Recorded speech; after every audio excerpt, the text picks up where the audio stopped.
नमस्कार दोस्तों, स्वागत है आपका हमारे official YouTube channel GS by Neeraj sir में। कैसे हैं आप सब? मैं आशा करता हूँ स्वस्थ होंगे, मस्त होंगे और अपनी तैयारी में व्यस्त होंगे। मित्रों, तैयारी चाहे आप TGT आर्ट की कर रहे हों या वीडियो की कर रहे हों या UPSI की कर रहे हों या UPP या UPPCS की कर रहे हों या RO की कर रहे हो, किसी की भी कर रहे हो, कुल मिला के जहाँ पर GS पूछा जाता है यानी जनरल स्टडीज़ पूछा जाता है, सामान्य अध्ययन पूछा जाता है, वहाँ पर एक टॉपिक आपका है इंडस वैली सिविलाइजेशन, सिंधु घाटी सभ्यता, वो ज़रूर पूछा जाता है। और सिंधु घाटी सभ्यता से जुड़ा हुआ कुछ क्वेश्चन हम लोग देखेंगे जो आपकी परीक्षा के लिए बहुत इम्पोर्टेंट है। जैसे पहला क्वेश्चन कह रहा है मोहनजोदड़ो का स्थानीय नाम है, नाम दिया गया उत्तर जीवितों का टीला, मृतकों का टीला, महान व्यक्तियों का टीला या फिर जीवितों का टीला। मित्रों, मोहनजोदड़ो जिसे भूतों का निवास स्थल या फिर मुर्दों का टीला कहा जाता है या फिर मृतकों का टीला कहा जाता है, तो स्थानीय नाम इसका यही निकलता है। सही जवाब सी के साथ लगाना होगा। एक प्रश्न पूछा जाए, 4 ऑप्शंस दिए जाएं या 5 ऑप्शंस दिए जाएं, इसी को MCQ कहते हैं, मल्टीपल चॉइस क्वेश्चंस। मित्रों, यही मल्टीपल चॉइस क्वेश्चंस आज की डेट में ज़्यादातर चल रहे हैं। चाहे आप बैंकिंग की तैयारी कर रहे हो, SSC की तैयारी कर रहे हो या फिर BDO की तैयारी कर रहे हो या फिर TGT की तैयारी कर रहे हो, RO या फिर कोई अन्य परीक्षा जो आपको अच्छी लगती हो, टेट सीटेट, हर जगह आपको MCQ टाइप के क्वेश्चंस देखने को मिलते हैं। इसीलिए MCQs पे आपको ज़्यादा फोकस करने की आवश्यकता है।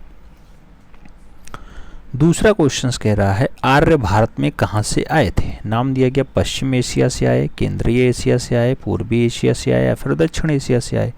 मित्रों, जब आर्य शब्द की बात आए तो आपको सेंट्रल वाला लगाना होगा, केंद्रीय एशिया लगाना होगा, सही जवाब सी के साथ बनाना होगा।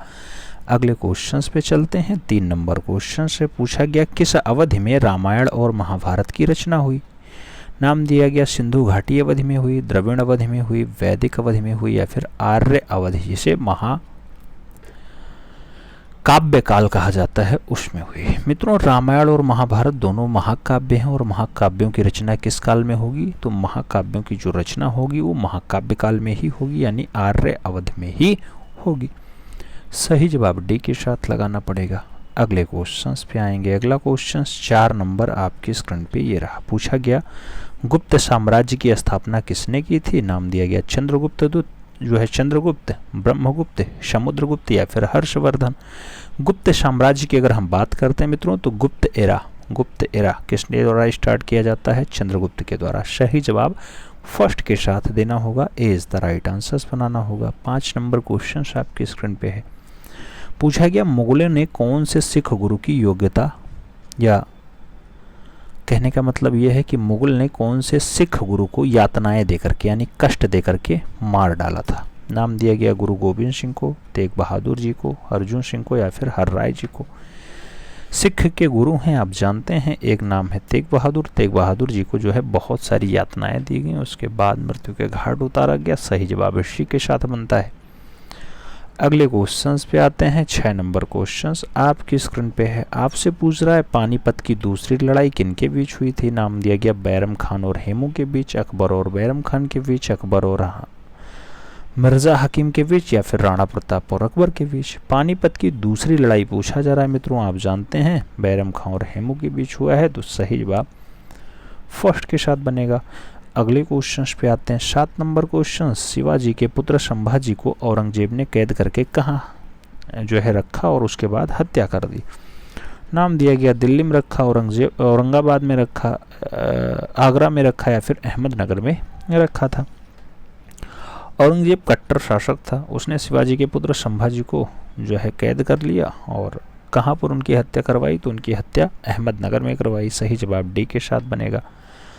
अगले क्वेश्चंस पे चलेंगे। 8 नंबर क्वेश्चंस होगा। आपसे पूछ रहा है 8 नंबर क्वेश्चंस कि मोहम्मद गौरी कहाँ का शासक था, नाम दिया गया पर्शिया का शासक है, इराक का शासक है, अफगानिस्तान का है या फिर तुर्की का है।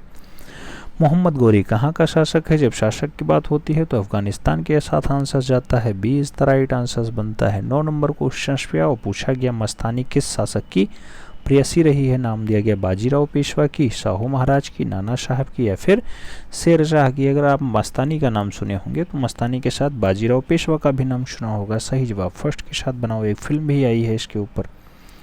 अगला क्वेश्चन 10 नंबर है। पूछा गया बिहार प्रदेश को किस मुस्लिम शासक ने सर्वप्रथम जीता था? बाबर, तुगलक, खिलजी या फिर चंगेज खान। बिहार को सबसे पहले कौन सा मुस्लिम जीतता है? नाम होता है खिलजी। सही जवाब बी के साथ। 11 नंबर क्वेश्चन पे आओ। राष्ट्रीय प्रतीक के निचले भाग में उत्कीर्ण शब्द सत्यमेव जयते किस संदर्भ में लिया गया? मंडूकोप से लिया गया है, मंडूकोपनिषद होता है, पुराण से लिया गया, जातक से लिया गया या फिर महाभारत से लिया गया। सत्यमेव जयते जो शब्द लिया गया मित्रों ये मंडूकोपनिषद का है, तो सही जवाब ए के साथ बनेगा, first is the right answer बनेगा। अगले क्वेश्चंस पे आते हैं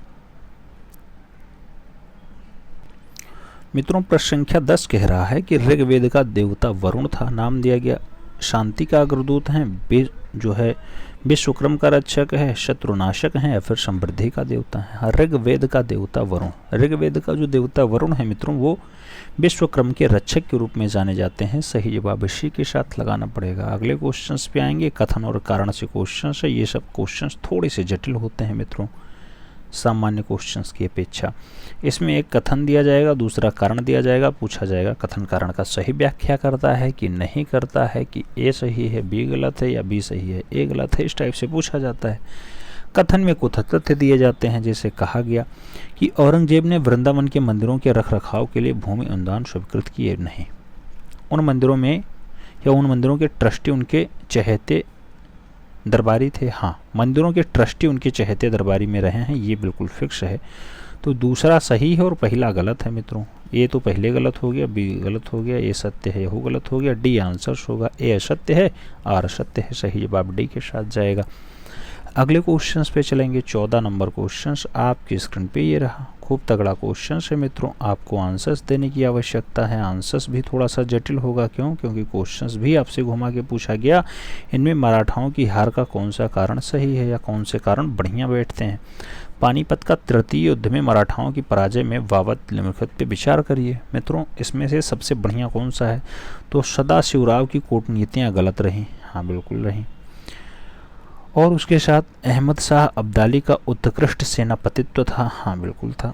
इसके साथ मराठा सेना में बहुत से अनाड़ी लड़ाकुओं का होना भी रहा है। और मराठा सेना में एक सेनानायक इब्राहिम खां गद्दी की जो है गद्दारी कर गया, नहीं ये नहीं, बाकी सब सही है। तो इन्हीं कारणों से जो है पानीपत की तृतीय हराई में जो है मराठों की पराजय होती है। तो 1 2 3 सही है, यही आपको आंसर्स लगाना होगा। First is the right answers लगाओ। फिर बढ़ते हैं अगले क्वेश्चंस पे। अगला क्वेश्चन 15 नंबर आपकी स्क्रीन पे जटिल क्वेश्चन है मित्रों। पूछा गया निम्नलिखित कथनों पर विचार कीजिए और भारतीय उपमहाद्वीप में बाबर के आगमन से बताइए कौन सा कथन सत्य है, ये आपको बताना है। नाम दिया गया है मित्रों, क्या नाम दिया गया है? आपसे कहा गया उपमहाद्वीप में बारूद आई नहीं, क्षेत्रीय भवन निर्माण कला में मेहरबानों और गुंबदों का समावेश हुआ नहीं, क्षेत्र में तैमूर वंश की स्थापना हुई थी। तो हाँ ये हुई थी, तो सही जवाब केवल डी के साथ जाएगा, यानी third is the right answer बनेगा। अगले क्वेश्चंस पे चलें। 16 नंबर क्वेश्चन है, आपसे कह रहा है मध्यकालीन भारत में शिवाजी के शासनकाल में चिटनिस कहे जाने वाले अधिकारी का कार्य क्या रहा है? चिटनिस का कार्य क्या रहा मित्रों? आपको बताना है। राजा के निजी सुरक्षा कर्मियों का प्रभारी होना था चिटनिस? नहीं। जासूसी कार्य का प्रभारी होना था? नहीं। राज दरबारों के उत्सवों का आयोजन होना था? नहीं। अपने परामर्श से राजा की सहायता करना था, ये चिटनेस का काम होता था। तो सही जवाब जो है वो डी के साथ लगाओ, D is the right answer बनाओ। 17 नंबर क्वेश्चन पे आते हैं। आपसे पूछा गया 17 नंबर क्वेश्चन, मुगल वंश का जो संबद्ध बहादुर शाह जफर से था वही संबद्ध लोधी वंश का डाडाडाड से था। नाम दिया गया बहलोल लोधी, इब्राहिम लोधी, दौलत खान लोधी या फिर सिकंदर लोधी। तो मुगल में जैसे बहादुर शाह जफर थे ऐसे आपको बताना है लोधी वंश में कौन था? तो लोधी वंश में इब्राहिम लोधी रहे हैं। सही जवाब इसी के साथ लगाना पड़ेगा। अगले क्वेश्चन पे आते हैं। अगला क्वेश्चन 18 नंबर आपकी स्क्रीन पे है। आपसे पूछा गया दिल्ली सल्तनत में प्रशासनिक इकाई परगना, परगना के प्रमुख को क्या कहते थे? नाम दिया गया सिद्धकर कहते हैं, आरिज कहते हैं, वरीद कहते हैं या फिर आमिल कहते हैं। मित्रों दिल्ली सल्तनत में प्रशासनिक इकाई परगना के प्रमुख को क्या कहते हैं?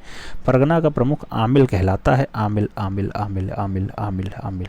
ठीक है, अगले क्वेश्चन पे चले। 19 नंबर क्वेश्चन से पूछा गया पंडित भीमसेन जो है गुरु राज जोशी थे, नाम दिया गया बांसुरी वादक थे, सितार वादक थे, हिंदुस्तानी गायक थे या फिर ओडिसी नर्तक थे। पंडित भीमसेन गुरुराज जोशी का संबंध किस विधा से रहा है? मित्रों विधा का नाम हिंदुस्तानी गायक होगा। सही जवाब वी के साथ जाएगा। B is the right answer लगाना पड़ेगा। 20 नंबर क्वेश्चन पे आते हैं। पढ़ा गया अपना क्वेश्चन कि दक्षिण भारतीय शासक जिन्होंने अपने राज्य में रेशम उत्पादन को कृषि उद्योगों के रूप में प्रविष्टि कर दिया था, नाम दिया गया हैदर अली, राजा राज सेकंड, कृष्णदेव राय या फिर टीपू सुल्तान। आपको बताना है रेशम उत्पादन को कृषि उद्योग के रूप में किसने बढ़ावा दिया है। तो अब कृषि उद्योग के रूप में बढ़ावा देने का जो काम रहेगा मित्रों वो हैदर अली का रहेगा। सही जवाब फर्स्ट के साथ जाएगा। ए इज द राइट आंसर बनेगा। अगले क्वेश्चन पे चलेंगे। 21 नंबर क्वेश्चन होगा। आपसे पूछा जाएगा 1527 में खानवा का युद्ध डाडाडाड के बीच लड़ा गया, नाम दिया गया बाबर और राणा सांगा के बीच लड़ा गया, इब्राहिम लोदी और राणा सांगा के बीच लड़ा गया, हुमायूं और शेर शाह के बीच लड़ा गया या फिर हुमायूं और नुसरत शाह के बीच लड़ा गया। 1527 में खानवा का युद्ध किसके बीच लड़ा गया? ये आपसे क्वेश्चन पूछा गया। खानवा का युद्ध बाबर और राणा सांगा के बीच होगा, तो सही जवाब फर्स्ट के साथ जाएगा। ए इज द राइट आंसर बनाओ मित्रों। 22 नंबर क्वेश्चन पे आएंगे। आपसे पूछा गया मुगल काल में सर्वप्रथम किस शहर में अंग्रेजों ने अपने कारखाने स्थापित किए थे? नाम दिया गया शहर का कि कोलकाता में, मद्रास में, बम्बई में या फिर सूरत में। अंग्रेजों ने अपना कारखाना सबसे पहले कहाँ स्थापित किया? आप जानते हैं मित्रों गुजरात का शहर होता है सूरत। सही जवाब डी के साथ बनेगा।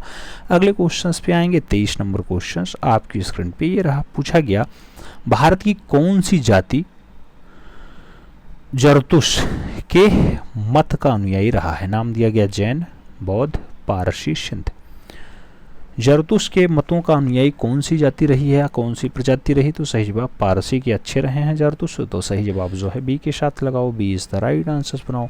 अगले क्वेश्चन पे आते हैं। 24 नंबर क्वेश्चन आपकी स्क्रीन पे है। पूछा गया चित्रकला की पटचित्र शैली को आप किस राज्य से जोड़ेंगे? नाम बिहार का है, उत्तर प्रदेश का है, पश्चिम बंगाल और महाराष्ट्र का भी है।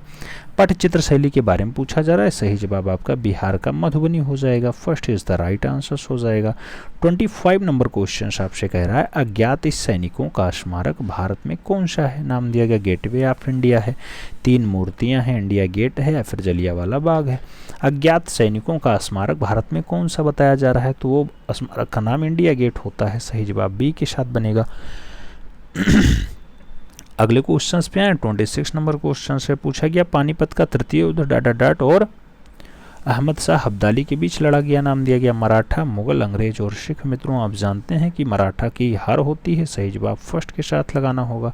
अगले क्वेश्चन पे आएंगे। 27 नंबर है। पूछा गया आगरा को भारत की राजधानी किसने बनाया? नाम दिया गया अकबर ने बनाया, जहांगीर ने बनाया, शाहजहां ने बनाया, फिर कुतुबुद्दीन ऐबक ने बनाया। आगरा को भारत की राजधानी जो बनाने का क्रम होता है मित्रों वो अकबर का होता है। सही जवाब फर्स्ट के साथ जाएगा। ए इज द राइट आंसर बनेगा। अगला क्वेश्चन 28 नंबर है। पूछा गया पहली सहायक संधि कौन सी थी? नाम दिया गया अवध की रही है, निजाम की रही है, झांसी की रही या फिर रोहिलखंड की रही। पहली सहायक संधि कौन सी रही? तो पहली सहायक संधि जो मानी जाती है निजाम वाली मानी जाती है। सी के साथ आंसर्स लगाओ। सी इज द राइट आंसर्स बनाओ। अगले क्वेश्चंस पे आते हैं। 29 नंबर क्वेश्चन से पूछा गया पंडित किशन महाराज निम्नलिखित में से वाद्य यंत्र के प्रमुख वादक रहे हैं? नाम दिया गया संतूर के रहे हैं, वायलिन के रहे हैं, सितार के रहे या फिर तबला के रहे। पंडित किशन महाराज कौन से वाद्य यंत्र के प्रमुख वादक हैं? नाम दिया गया है मित्रों बहुत सारे, इसमें से तबला आंसर्स होगा। D is the right answer होगा। अगला क्वेश्चन 30 नंबर आपकी स्क्रीन पे है। पूछा गया निम्नलिखित ऐतिहासिक व्यक्तियों के नामों पर विचार कीजिए। अशोक, चंद्रगुप्त प्रथम, हर्षवर्धन, समुद्रगुप्त। इतिहास में उनका क्रम आपको लगाना है। अब क्रम लगाना है मित्रों तो एकदम बढ़िया क्रम में अशोक पहले आएंगे, उसके बाद आपके चंद्रगुप्त आ जाएंगे, दूसरे नंबर पे आपके जो समुद्रगुप्त हैं ये तीसरे नंबर पे आएंगे और उसके बाद हर्षवर्धन का काल आएगा तो हर्षवर्धन को आपको चौथे नंबर पे लगाना होगा। तो जो सही जवाब बनेगा मित्रों वो 1, 2, 4, 3 बनेगा। First is the right answer होगा। अगले क्वेश्चन पे चलेंगे। 31 नंबर क्वेश्चन आपकी स्क्रीन पे रहा। पूछा गया मित्रों, इलाहाबाद स्तंभ के शिलालेख की विषय वस्तु की रचना की गई थी। नाम दिया गया पार्श्वनाथ ने की, वाणभट्ट ने की, हरिसेन ने की या फिर नागसेन ने की। इलाहाबाद स्तंभ के शिलालेख के विषय वस्तुओं की रचना किसके द्वारा की जाती है? तो ऐसा विषय वस्तु हरिसेन के द्वारा दिया जाता है। सही जवाब हरिसेन लगाओ, B is the right answers बनाओ मित्रों। अगले क्वेश्चन पे चलते हैं। 32 नंबर क्वेश्चन है। आपसे पूछा गया भारत के किस क्षेत्र में फिरदैसी क्रम का सूफी मत जनप्रिय था? नाम दिया गया सिंध वाले में, दिल्ली और उसके आसपास वाले में, दक्कन वाले में या फिर बिहार वाले में। भारत के कौन से क्षेत्र में फिरदैसी क्रम का सूफी मत जनप्रिय रहा है? तो ऐसा सूफी मत आपको बिहार में देखने को मिलेगा। सही जवाब डी के साथ लगाना पड़ेगा। अगला क्वेश्चन 33 नंबर आपकी स्क्रीन पे है। पूछा गया मदुरई राजधानी थी, चोलों की थी, पांड्यों की थी, पल्लवों की थी या फिर राष्ट्रकूटों की थी? मदुरई राजधानी किसकी रही है मित्रों? तो सही जवाब पांड्यों की रही है। सही जवाब सी के साथ लगाना। 34 नंबर क्वेश्चन आपकी स्क्रीन पे ये रहा। आपसे पूछा गया बिहार शरीफ शहर मध्ययुगीन समय में निम्नलिखित रूप में से महत्व रखता है? एक व्यापार केंद्र के रूप में, एक प्रशासनिक केंद्र के रूप में, एक शिक्षा केंद्र के रूप में या फिर एक धार्मिक केंद्र के रूप में? किस रूप में आपको महत्व दिखाई देता है बिहार का? तो बिहार का जो महत्व होता है मित्रों, एक तो शिक्षा केंद्र नालंदा और आपका विक्रमशिला खूब तगड़ा रहा है यहाँ पे, उसका काम बहुत अच्छा रहा। उसके साथ धार्मिक केंद्र भी रहे, क्योंकि यहाँ पे आपको देखना तो आपको बौद्ध धर्म का एक बढ़िया महाबोधि मंदिर दिखाई दे जाएगा।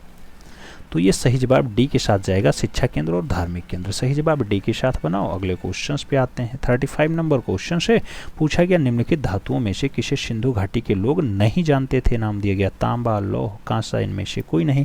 किसे सिंधु घाटी के लोग नहीं जानते थे?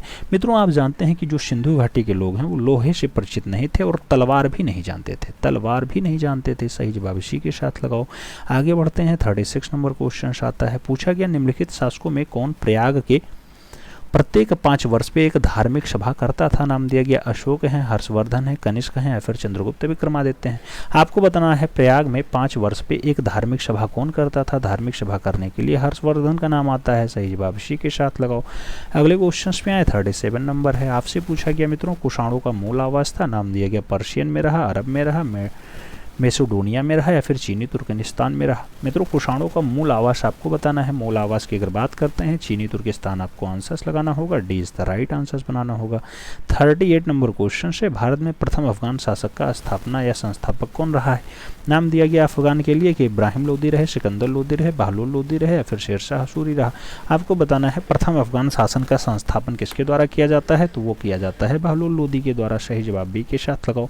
39 नंबर क्वेश्चन से पूछा गया अकबर के शासन के दौरान राजवंश प्रणाली किसके हाथ में थी? नाम दिया गया बैरम खान, बीरबल, मानसिंह या फिर टोडरमल? मित्रों अकबर के शासनकाल के दौरान पूछा गया राजवंश प्रणाली किसके हाथ में थी? तो वो राजवंश प्रणाली टोडरमल के हाथ में थी। सही जवाब डी के साथ लगाओ। D is the right answers बनाओ। अब आपको बताना है कितने क्वेश्चंस आपके सही गए। इसे हम कंटिन्यू करेंगे और स्टेप बाय स्टेप प्रत्येक जो है चैप्टर का हम लेते हुए चलेंगे। दिक्कत नहीं लेना है। कोई भी परीक्षा की तैयारी हो सभी जगह आपको लाभप्रद साबित होने वाला है। ईमानदारी के साथ मेहनत करना, ईमानदारी के साथ अपना परिणाम बताना। चैनल पर नए हैं तो सब्सक्राइब जरूर करना, बेल आइकन जरूर प्रेस करना। वीडियो के एग्जाम की तैयारी कर रहे हैं तो उसके लिए फ्री कोर्स बिल्कुल लॉन्च हो गया है वीडियो के लिए, आप जानते हैं, जिसमें आपको लगभग सभी डाटा मिलने वाला है। वही 7380 पे अपना नाम और वीडियो सेंटर वीडियो लिख के भेज देना। 7380464607। आपको कुछ ना कुछ डाटा यहाँ से भी मिल जाएगा, कुछ ना कुछ आपको हेल्प यहाँ से भी मिल जाएगी। बाकी तो आप तैयारी कर ही रहे हैं, उसमें कोई डाउट्स है नहीं। मिलते हैं उसमें, तब तक के लिए दिल से सल्यूट। जय हिंद।